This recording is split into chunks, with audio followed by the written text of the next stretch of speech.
चीन हमारे जमीन पर कब्जा कर लिया, किसकी वजह से? सेकुलरिज्म की। चीन कब्जा करा जमीन पर भारत की। आज हम डेप्सांग को छोड़ रहे हैं तो इसे क्या सेकुलरिज्म की वजह से?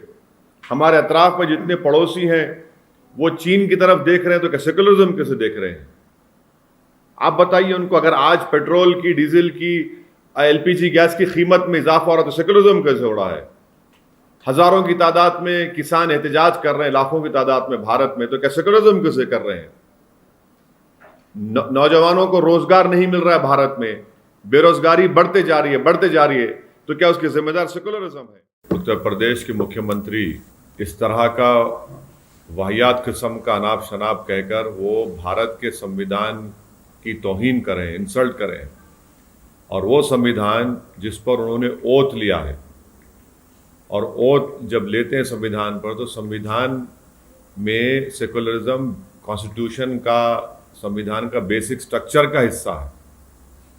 और अगर संघ परिवार बार बार ये कहता है कि वर्ड सेकुलरिज्म ऐड किया गया तो वो भी उनकी जहालत है। अगर वो भारत के संविधान की आर्टिकल 14, 19, 22, 25, 26, 29, 30 पढ़ेंगे तो ये पूरा रिफ्लेक्शन है भारत के सेकुलर ट्रेडिशन का, और ये भारत के संविधान में एक फंडामेंटल राइट्स हैं। तीसरी बात यह है कि चाहे योगी आदित्यनाथ हो या संघ परिवार हो, जब उनको सूट करता हो कहते हैं कि भारत सेकुलर इसलिए है क्योंकि मेजॉरिटी सेकुलर है। अब ये कह रहे हैं कि सेकुलरिज्म की वजह से भारत को पूरे विश्व में जो रिकग्निशन मिलना था वो नहीं मिल रहा है। चौथी बात यह है कि जब प्रधानमंत्री ने 2019 के चुनाव के बाद जब सेकुलरिज्म की आज इस तरह की योगी बात के, प्रधानमंत्री तो कॉन्स्टिट्यूशन को अपने सर पर उठा लेके बोले कि यही मेरे लिए किताब है। तो ये ड्रामा क्यों हो रहा है? प्रधानमंत्री एक बात कहते हैं और उत्तर प्रदेश के चीफ मिनिस्टर उन्हीं की पार्टी के इस तरह की बात करते हैं। चौथी बात यह कि भारत सेकुलर इसलिए है क्योंकि भारत का संविधान सेकुलर है।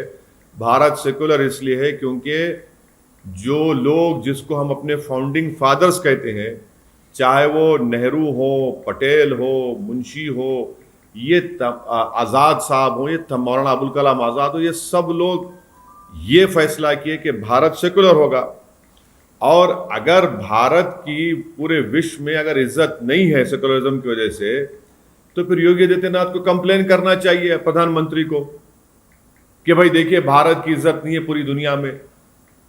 अगर भारत की इज्जत नहीं है तो किसकी वजह से नहीं हो रही है? चीन हमारे जमीन पर कब्जा कर लिया, किसकी वजह से? सेकुलरिज्म की। चीन कब्जा करा जमीन पर भारत की। आज हम डेप्सांग को छोड़ रहे हैं तो इसे क्या सेकुलरिज्म की वजह से? हमारे अतराफ में जितने पड़ोसी हैं वो चीन की तरफ देख रहे हैं तो क्या सेकुलरिज्म कैसे देख रहे हैं? आप बताइए उनको, अगर आज पेट्रोल की, डीजल की, एलपीजी गैस की कीमत में इजाफा हो रहा है तो सेकुलरिज्म कैसे हो रहा है? हजारों की तादाद में किसान एहतजाज कर रहे हैं, लाखों की तादाद में भारत में, तो क्या सेकुलरिज्म कैसे कर रहे हैं?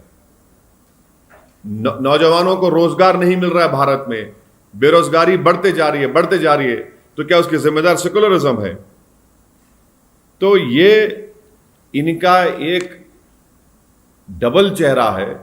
जहां उनको सूट करता हूं सेकुलरिज्म की बात करते हैं, मगर मैं देश के तमाम जनता को बता रहा हूं जिनको भारत के सेकुलरिज्म पर नाज है।